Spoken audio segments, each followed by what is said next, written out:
Okay, Daniel, I have to tell you something really important, and I need you to actually listen before you say anything. I've been thinking about this for a long time, way longer than you might expect, and I finally made up my mind. I'm going to quit my job and travel Southeast Asia for 6 months. I know that sounds like a lot, but this isn't a sudden idea. It's something I've been building toward for almost 2 years now. I just needed the courage to finally say it out loud. Wait, seriously? Just like that? You're going to hand in your resignation, and by that I mean literally walk into your manager's office, submit your notice, clear out your desk, and just go. I mean, I'm not judging you, I promise, but this is coming completely out of nowhere for me. We were literally talking about your company's new project last week, and now you're saying you want to leave everything behind. How long have you actually been sitting on this idea? I know it sounds like it came out of nowhere, but trust me, it didn't. I've been completely burned out for over a year now. You know that feeling when your alarm goes off on Monday morning and your whole body just sinks into the mattress? That's me every single week. I dread going in. I dread the emails, the meetings, the same conversations over and over again. I love marketing. I really do. But not like this. Not when it's draining every bit of energy I have. I don't want to keep living this way. Okay, I hear you, and honestly, I do get that feeling more than I'd like to admit. Burnout is real, and it's serious. I'm not dismissing that at all. But quitting your job is a massive step, Maya. It's not like canceling a gym membership. This is your income, your professional stability, your career path. Have you actually thought this through, like all the way through? The finances, the plan for coming back, what you'll do when the trip is over. I just want to make sure you're going into this with your eyes open. Yes! That's the thing. I actually have thought this through really carefully. I've been saving up for almost 2 years now, putting aside money every single month. I've got enough to cover 6 full months of travel and still have a financial cushion when I get back, so I won't be coming home completely broke and desperate. And the great thing about Southeast Asia is that it's genuinely super affordable compared to traveling in Europe or North America. Countries like Vietnam, Thailand, and Cambodia are incredible and won't drain your savings nearly as fast. The numbers actually work. All right, I'll give you that. The financial side of it actually sounds more solid than I expected. Having a cushion is smart, and Southeast Asia is definitely more budget friendly.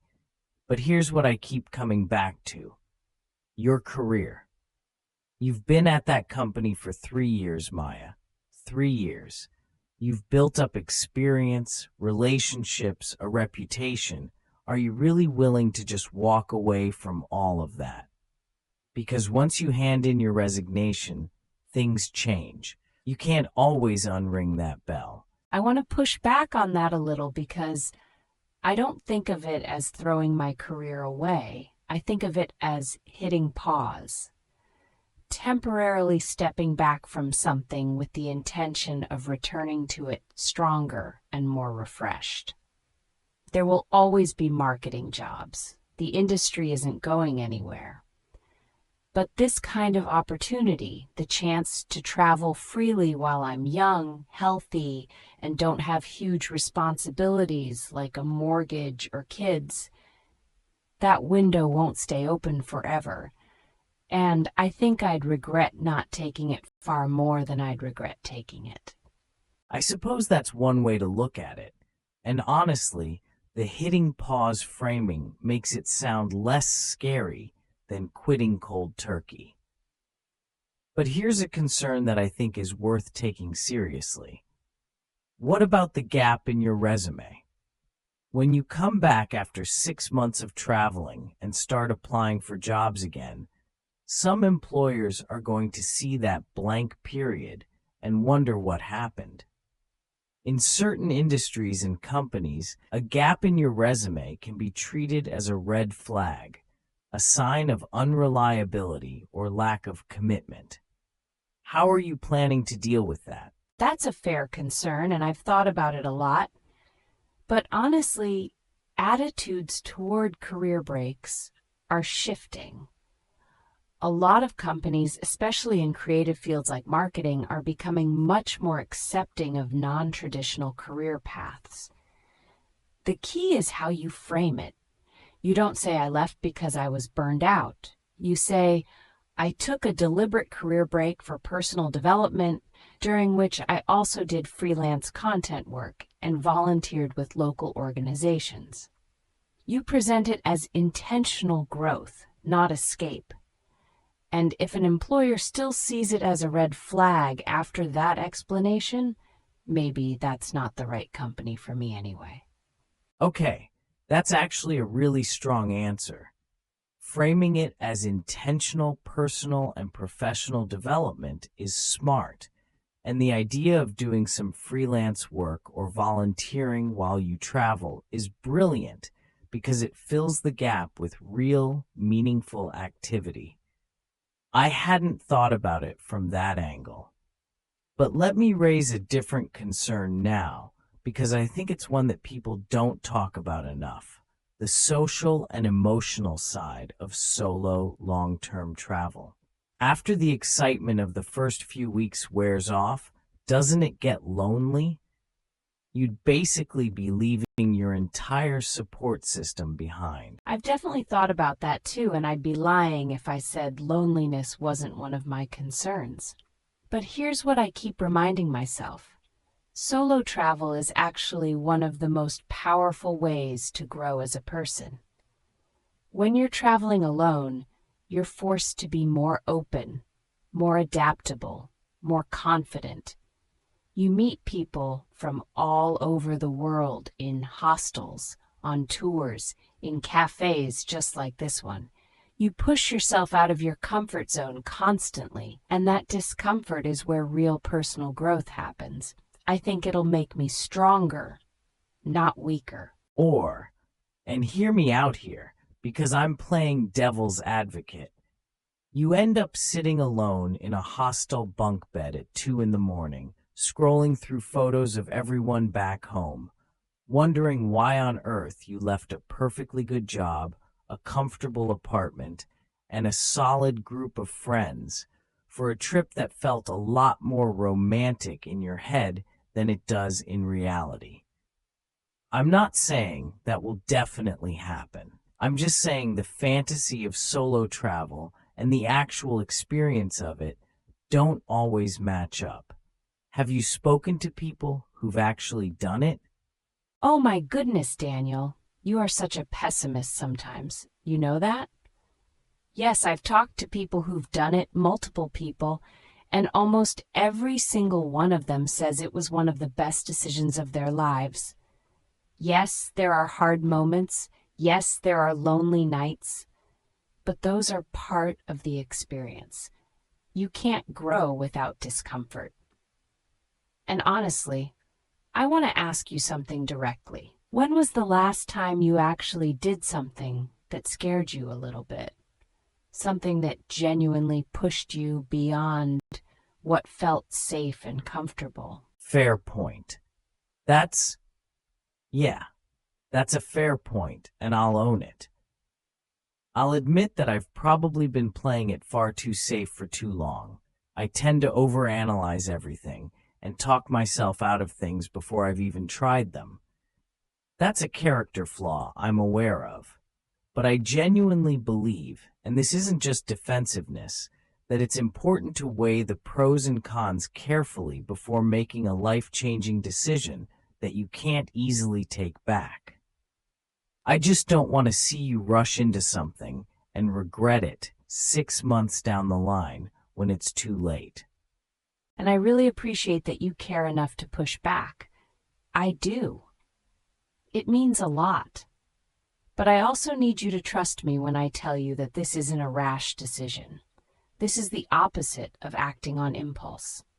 I've spent over a year sitting with this idea, researching it, saving for it, talking to people who've done it, and asking myself hard questions about whether it's truly right for me.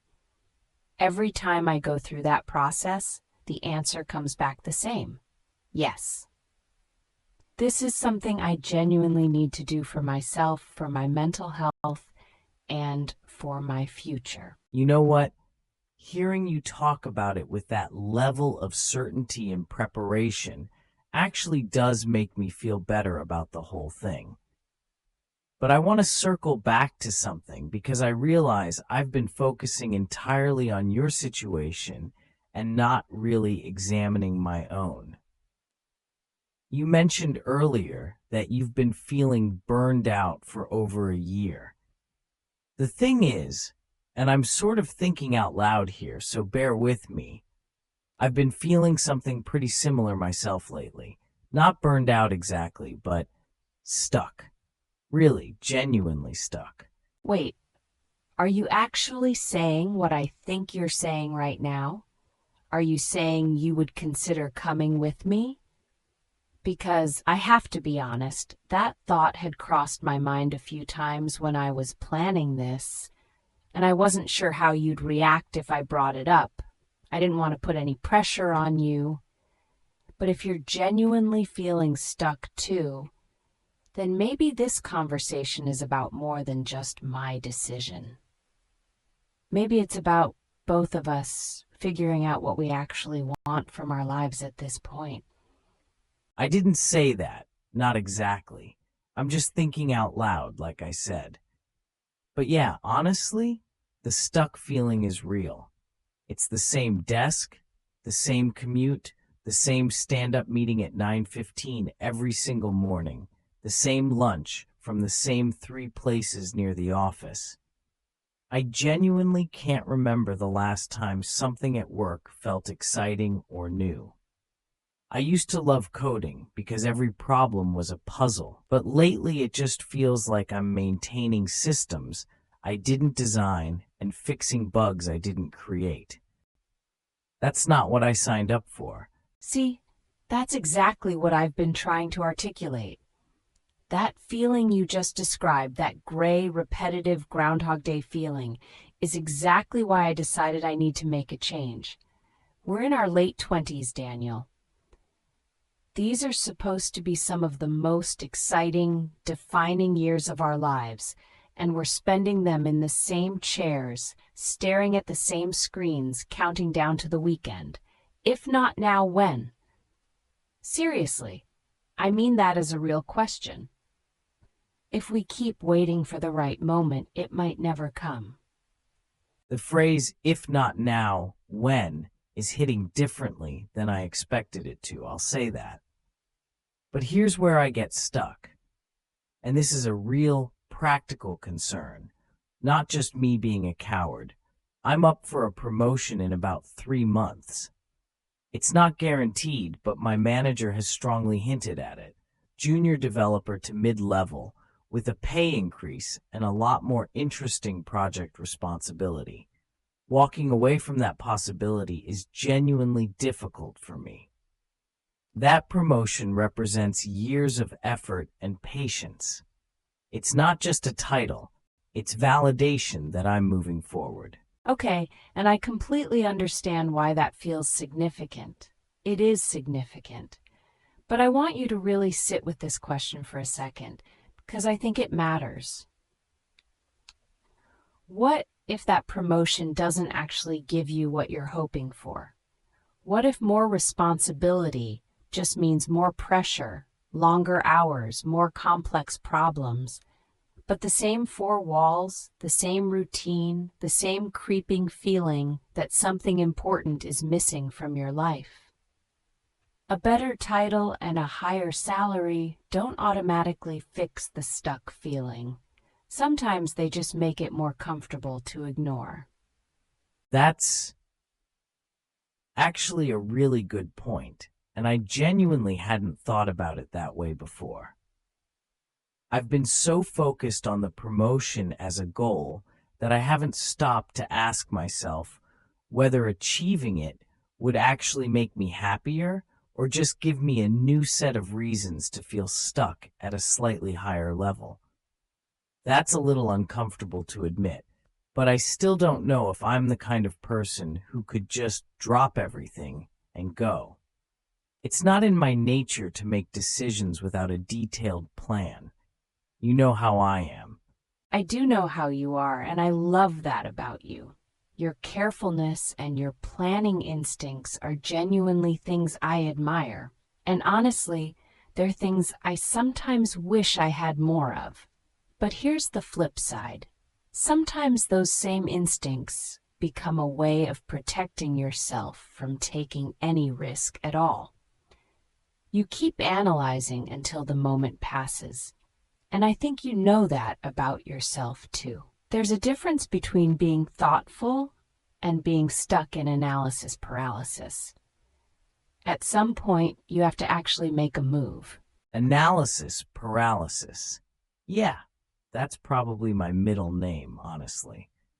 Look, what if we think about this differently for a moment? Instead of just quitting outright with no safety net, have you thought about asking your company for a sabbatical? Some organizations, even mid-sized ones, do offer extended, unpaid leave as a formal policy, especially if you've been there long enough and have a strong track record. It would give you the travel experience you're craving while keeping a door open professionally. It's a compromise worth exploring before burning the bridge entirely. I appreciate the creative thinking, and I promise I looked into the sabbatical option before ruling it out. My company genuinely does not have a formal sabbatical policy written anywhere, and the culture there is not the kind where you ask for something outside the norm and come out looking professional. My manager would either say no outright or make it awkward for me to stay, even if she said yes. I've thought long and hard about this, and I genuinely believe a clean break, a complete, no strings attached, actually the healthiest option for me, mentally and emotionally. A clean break. I like that phrase, actually. There's something psychologically freeing about the idea of making a decision completely and not half committing. No foot in one door while the other is open. I think I can respect that, even if it's not the choice I'd personally make right now. What I care about most is that you're not acting on impulse, that this comes from a real sustained desire and not just a particularly rough week at work. And from everything you've said today, it genuinely sounds like it does. I believe you've thought about this seriously. Thank you. That actually means a lot coming from you, because you're someone whose opinion I genuinely respect and take seriously. And just to put everything on the table so you can see the full picture, I've already mapped out a rough itinerary, looked into visa requirements for Thailand, Vietnam, Cambodia, and Indonesia, compared travel insurance plans, researched co-working hostels where I can do freelance work if I need to, and set up a separate travel savings account. This is the furthest thing possible from acting on impulse. This is 6 months of preparation coming to a head. Okay, visa requirements, travel insurance, co-working hostels. You've genuinely done your homework. I have to say, the more you talk about it, the more impressive the level of preparation becomes. I'm starting to feel like I'm the one who hasn't thought deeply enough about my own life choices, which is a weird and slightly humbling feeling for someone who prides himself on being the analytical one. So let me ask you something that I'm actually curious about now. Which country are you planning to start in? And what does a typical day on this trip look like to you? Oh, I love this question. I've thought about it so much.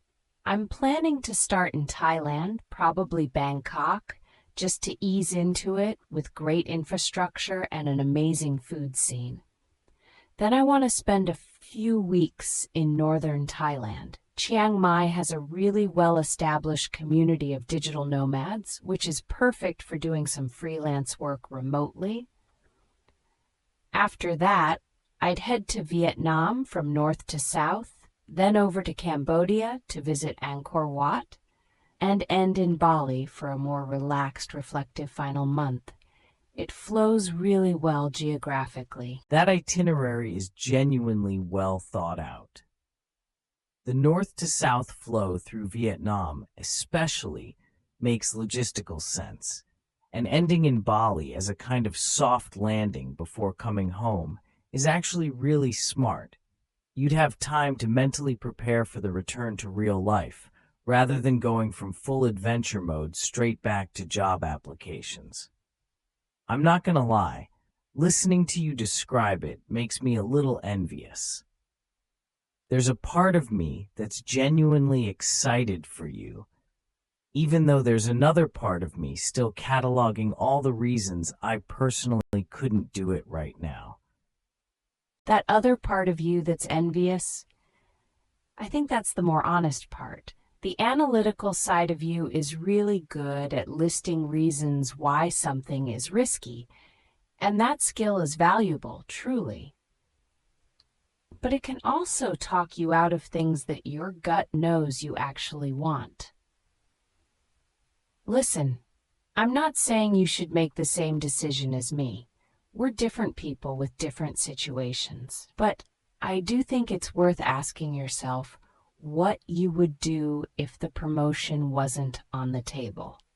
If that variable weren't there, what would your instinct tell you? If the promotion weren't on the table, honestly, I think my gut would probably say go.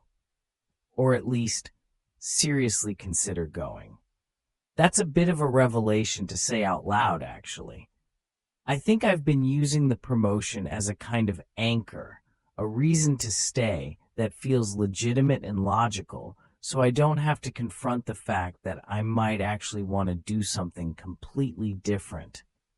I've built a very neat, sensible life path for myself, and the thought of deviating from it, even temporarily, is genuinely terrifying. I don't think I've admitted that to anyone before. I think that's the most honest thing you've said in this entire conversation, and I really appreciate you sharing it. Fear is completely valid. I have it too, believe me. Every time I think about actually handing in my resignation and buying that first flight, my stomach does this anxious flip. But I've started thinking about fear differently. Instead of seeing it as a stop sign, I try to see it as a signal, a sign that something actually matters to me, that the stakes are real. The things worth doing are usually the ones that scare you the most. That's become kind of a personal philosophy for me. Fear as a signal rather than a stop sign. I actually really like that reframe. It's a much more useful way to process it than what I usually do, which is just let the fear amplify until it crowds out the desire entirely. Okay. I want to ask you something practical, because I'm genuinely starting to think about this more seriously for myself, even if I haven't committed to anything.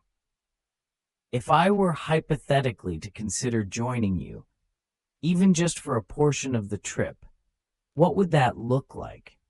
Could the plan accommodate a travel companion, at least for a few weeks? Are you kidding me right now? Of course the plan could accommodate you.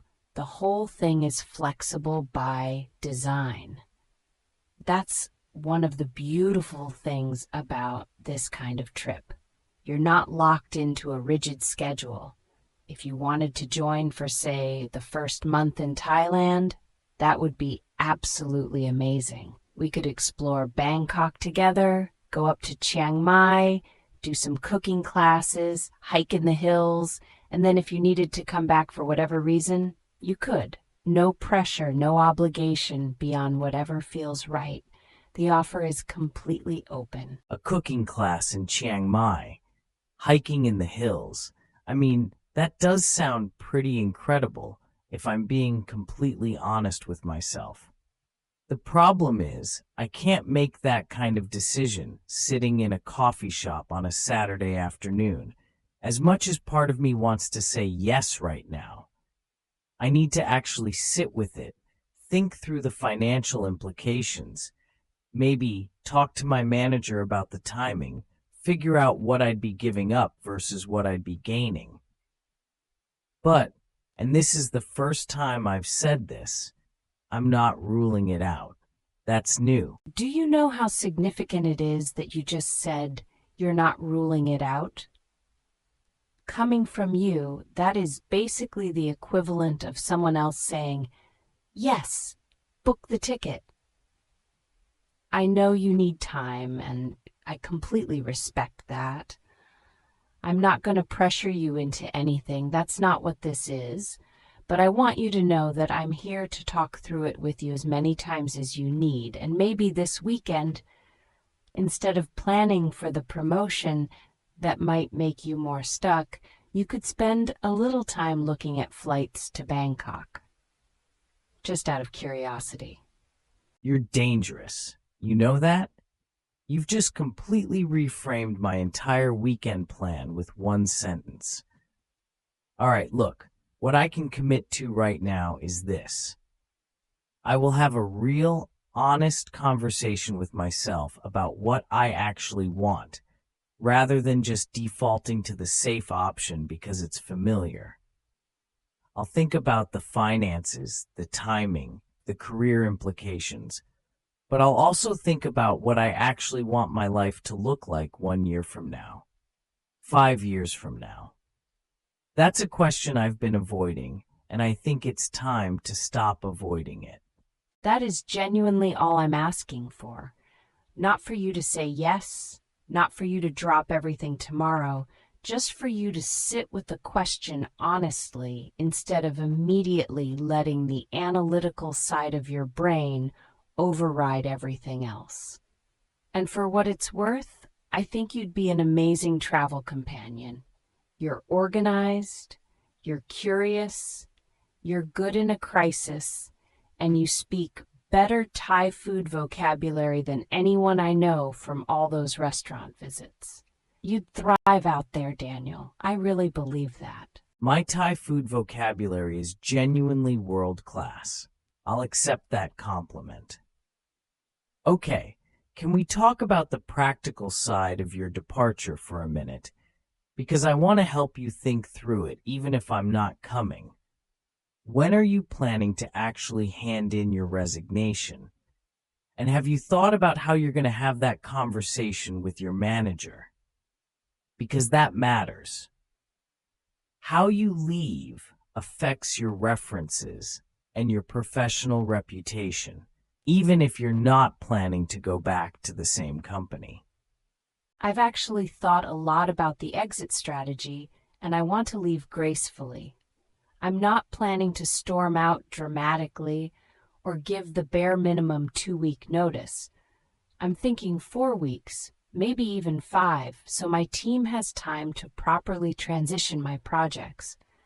I want to document everything thoroughly, brief my colleagues on ongoing campaigns, and leave things in genuinely good shape. Even though the job has burned me out, the people there aren't responsible for that. It's more the structure and the pace. I want to protect those relationships for the future. That's really mature, and honestly, it's the right approach. The way you leave a job says a lot about your professionalism and character, and future employers do sometimes check references informally through network connections. The fact that you're thinking about protecting those relationships, even as you're excited about the adventure ahead, shows a level of emotional intelligence that I think will serve you really well, both on the road and when you come back. I'm impressed, honestly. You've thought about things I wouldn't have even considered. That means a lot, truly. And you know what? Having this conversation with you today has been really valuable for me too, more than I expected.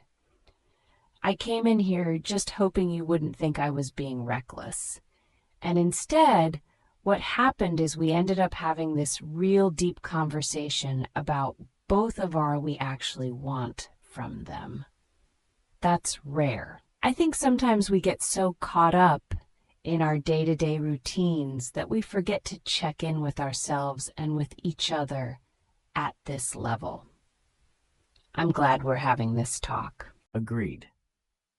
This is one of those conversations I'll probably be thinking about for the next week. And maybe that's exactly the point. Sometimes you need someone to drop a bombshell in the middle of a Saturday afternoon coffee to shake you out of autopilot and force you to look at your life from a different angle. I came in here thinking we were just going to catch up, and instead I'm now questioning my career trajectory, my relationship with routine, and whether I'm actually living the way I want to be living. Thanks for that, I think. You're very welcome. I'll take full credit for ruining your perfectly comfortable Saturday. But seriously, I do want to check in with you in a week or two about what you're thinking. Not to push you, just because I care about your happiness and I think this conversation opened up something real for you. And whatever you decide, whether you come with me or you take the promotion or you find some completely different third option, I just want you to make that choice actively and intentionally, not just by default, because it's the path of least resistance. Making choices actively and intentionally rather than by default. I think that might be the most useful piece of advice I've gotten in a really long time, and it's something I'm going to carry with me beyond just this specific question about traveling. You know, even if I don't come with you on this trip, and I'm still genuinely on the fence, I think this conversation has pushed me to at least have the promotion conversation with my manager in a different way. To ask what I actually want the role to look like, not just accept whatever they offer. Yes, that's exactly the kind of shift I'm talking about. You have way more agency in your career than you probably give yourself credit for. You can negotiate, you can ask questions, you can shape what the promotion looks like rather than just accepting it on their terms. And if what they offer doesn't align with what you actually want, that's valuable information too. It might tell you that the path you thought you were on isn't actually the right one. Either way, you come out knowing more about yourself, and that's never a bad thing. Okay, I want to be practical for a second, because that's just who I am at my core. Can you walk me through, roughly, what the financial picture looks like for the first month specifically? Because if I were to hypothetically consider joining you just for a month in Thailand, purely as an exploratory idea, I want to understand what kind of budget we'd actually be talking about. I know Southeast Asia is affordable by Western standards, but I don't have a clear sense of the numbers. What's your rough daily budget for this trip? Great question, and I love that you're asking it because it means you're actually taking this seriously. So for Thailand specifically, if you're staying in comfortable mid-range accommodation rather than the absolute cheapest hostels, you're looking at roughly $30 to $50 a day all in. That covers food, transport, accommodation, and activities. Bangkok is on the higher end, Northern Thailand is much cheaper. For a full month, you'd be looking at somewhere between $900 and $1,500, depending on how you travel. That's genuinely affordable for a month abroad. 900 to 1500 for a month in Southeast Asia is actually much less than I assumed. That's less than I spend on rent and food combined here for a single month. I was expecting you to say something like $4,000 or $5,000, and I had already mentally calculated that as prohibitive. But at that range, I actually do have that money available without touching my emergency fund. That changes the calculus significantly, I have to say. Not that I'm committing to anything, I want to be very clear about that. But it removes one of the major barriers I thought existed. That's exactly how I felt when I first started researching the numbers properly. I'd built this idea in my head that extended travel was something only people with huge savings could afford. But when you actually break it down by day and compare it to the cost of living here, it becomes much more realistic. And for what it's worth, the money you spend on a month like that isn't just an expense. It's an investment in experiences, perspective, and clarity that you simply cannot buy here at any price. The return on investment, measured in personal growth, is almost impossible to quantify. Return on investment measured in personal growth. You know, if you'd said that to me 2 hours ago, I would have rolled my eyes a little internally.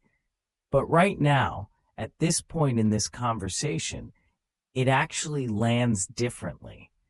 I think I've been so conditioned to measure everything in terms of career advancement, salary, professional milestones, all the external markers of success, that I've been completely neglecting the internal markers. Whether I'm actually happy, whether I'm curious, whether I feel alive, those metrics matter too, and I've been ignoring them. The fact that you can say that out loud and genuinely mean it shows how much you've already shifted in this one conversation. That's not a small thing, Daniel. A lot of people go their whole careers without questioning those default metrics of success. You're 29 years old, and you're already asking whether what you're measuring actually matters to you. That kind of self-awareness is exactly what leads to making better, more intentional life choices. And I think wherever you end up on the travel question, you're going to approach your career differently after today. All right, here's where I've landed, and I want to say it clearly so I don't keep dancing around it.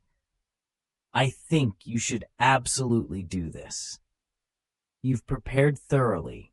You've saved responsibly.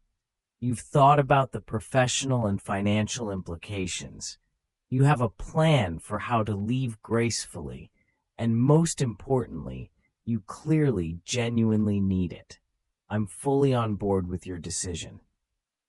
As for me coming along, let me actually sit with that this week. I'll do my own research, run my own numbers, think about the job situation, and I'll give you a real answer.